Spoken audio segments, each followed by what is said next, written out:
Hi there, welcome to Recap City. Today, I am going to share a 2010 South African German post-apocalyptic movie titled The Lost Future. Warning, spoilers ahead. Enjoy watching.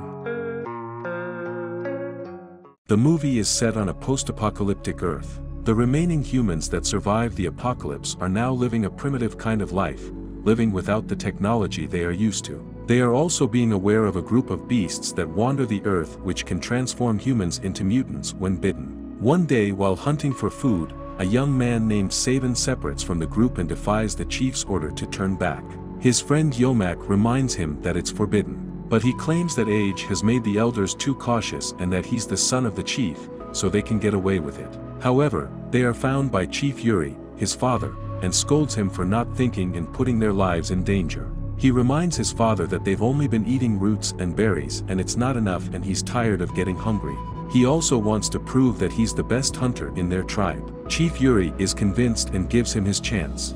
As they follow Savan deep into the forest, they're surprised to see Caleb, who's been tracking some animal for a while. Chief Yuri orders them to turn back since it's beyond their hunting grounds and it's too dangerous. But Caleb tells them that the animal is nearby, and they hear it growl. Chief Yuri allows them to move farther. Soon, they see the beast, who appears to be a mutated giant sloth. Savan then leads the attack. They are almost overpowered by the beast, but thanks to Caleb holding the rope, Savan gets the chance to kill it. Chief Yuri decided that Caleb and Savan should share the heart of the beast because of the work they put together to kill it. Their conversation is cut when they hear Yomak calling for help.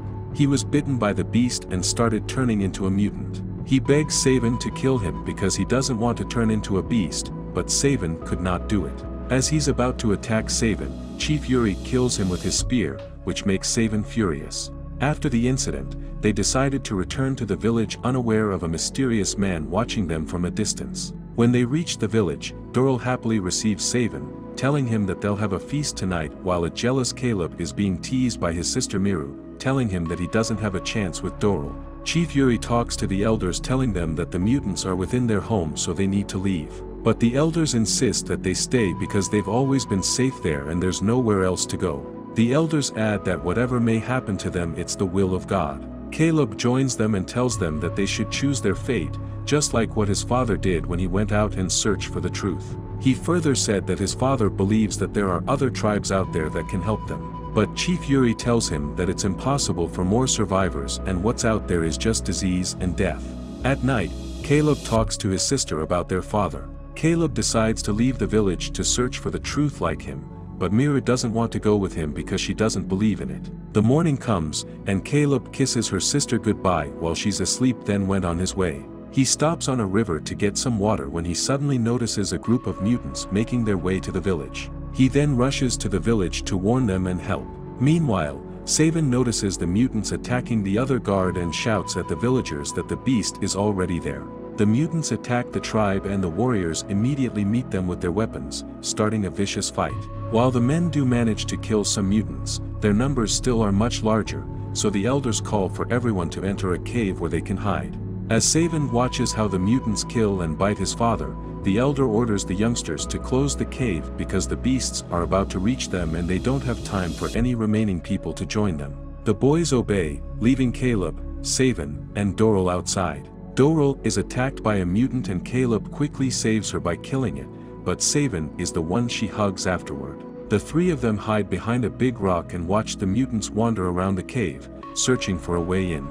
Savan wants to distract them and attack them, but Caleb thinks they should go searching for help, and Doral agrees. Staying here only equals death, there's nothing they can do. Leaving at least equals having a chance, small as it may be, so Savan gives in and follows them out of the area.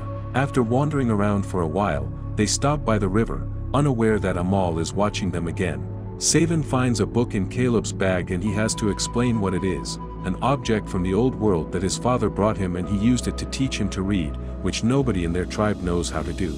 Their conversation is interrupted when suddenly, a mutant appears not too far away, so they start running away again until they are at a safe distance, or so they think. The mutant quickly catches up with them and attacks them, but Savan doesn't want to defend himself because he realizes it's Yuri, who has been taken over by the infection.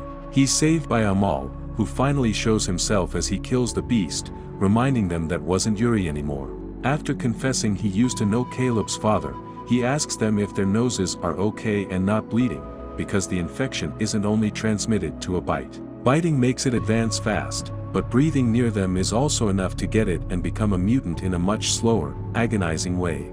As Amal takes them back with him to his home, he explains he's immune to the infection thanks to a cure in the form of a yellow powder that is very hard to get. He also makes them cross a river to reach his place because they're safe there.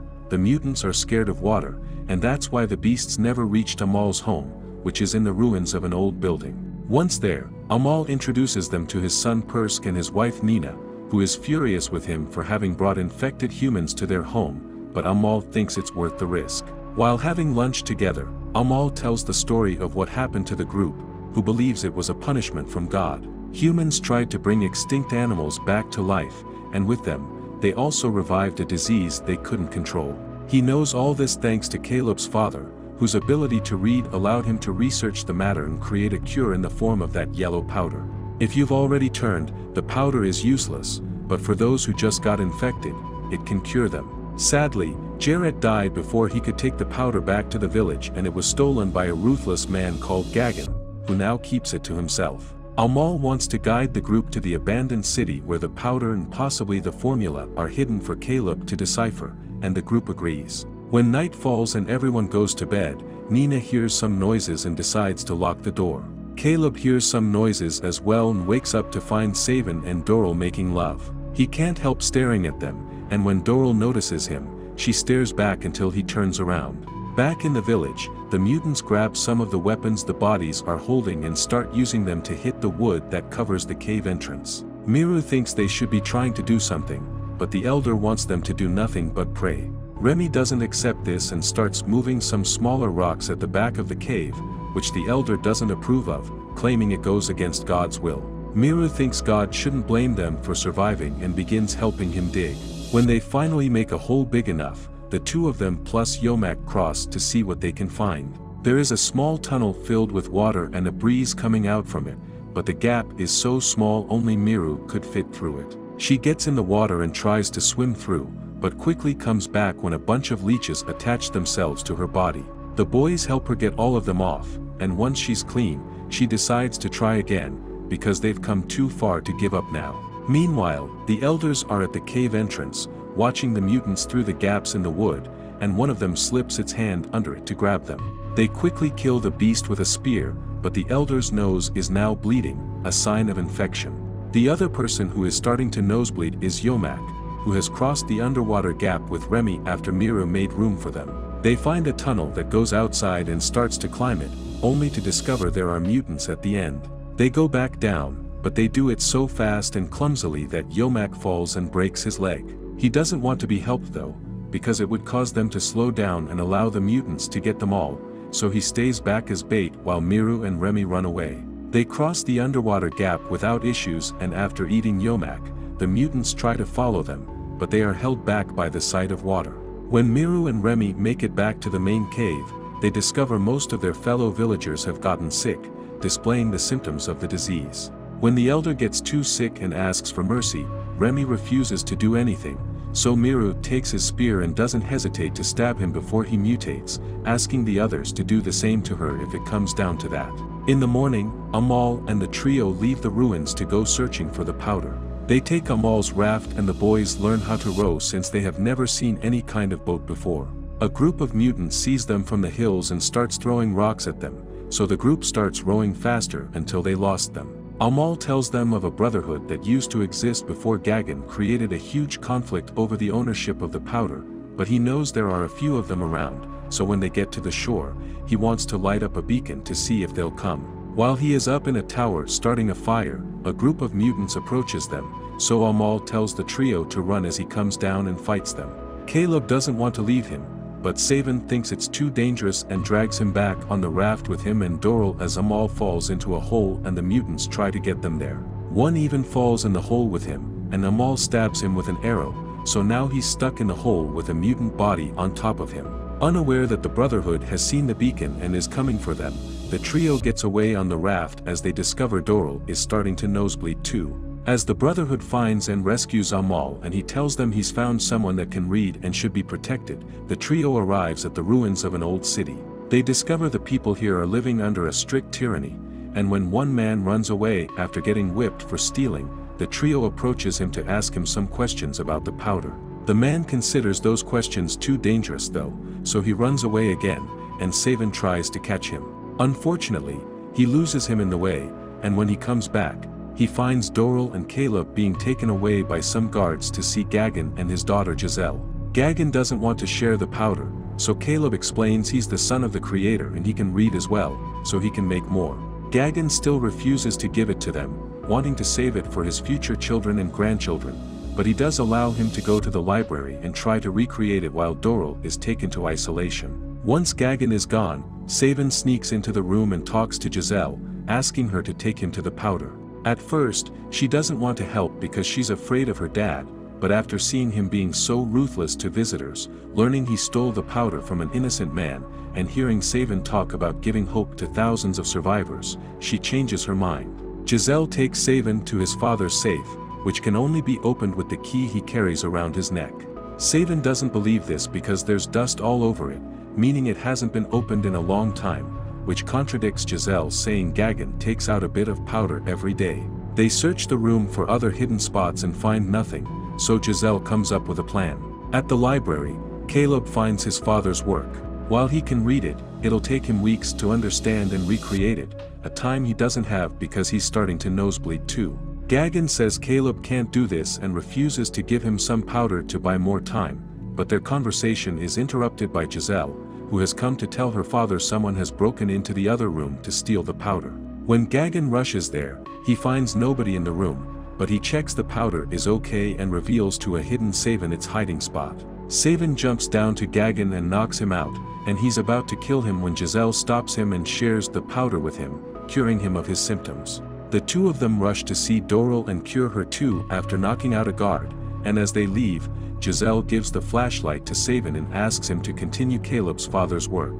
Saven and Doral rush to the library, where they fight another guard before curing Caleb. The trio leaves the city safely, but when they reach the forest, a group of guards is waiting for them. After Saven distracts them and even fights one until he falls unconscious, the three of them get on the raft and row away until they reach the nearest shore. They go up the hills until they find a very flimsy rope bridge that they cross as carefully as possible, but things get difficult when Gagan and his men find them. Caleb is hit on the leg with an arrow, and when they reach the other side, Saven asks Doral to help Caleb while he takes care of the guards, because Caleb is the only one with the ability to recreate the powder, making him humanity's only hope. Saven returns to the head of the bridge and starts cutting the ropes to make the soldiers fall, but this gives Gagan the chance to land a couple of arrows on him, making him fall as well. Caleb and Doral run away deep into the forest where they are found by Amal and the Brotherhood. They track them there after they found the abandoned raft. By riding the Brotherhood's horses, they immediately return to their village. The mutants are already digging into the cave's entrance to get in and reach the tribe. The Brotherhood fought the mutants and are able to kill them easily. Doral rushes to the cave and saves Miru, who is attempting to kill herself for fear of mutating. After they save everyone from the mutants, Gagan found them and tells them that he wants his powder back. But Amal tells him it's not his in the first place. He then shoots an arrow at Caleb, but Amal jumps in front of him and got shot instead. A furious Caleb picks an axe and throws it at Gagan, finally killing him. After some time, Caleb is saying goodbye to Amal back at his home to continue his search for the powder in the library. He also hugs Doral and his sister, who are currently teaching several kids how to read. Then he finally makes his way back to the city with a mission to continue his father's work and save humanity. Help us grow this channel. Subscribe for more videos every day, turn on notifications and leave a like and a comment. Thank you for watching. See you at the next one.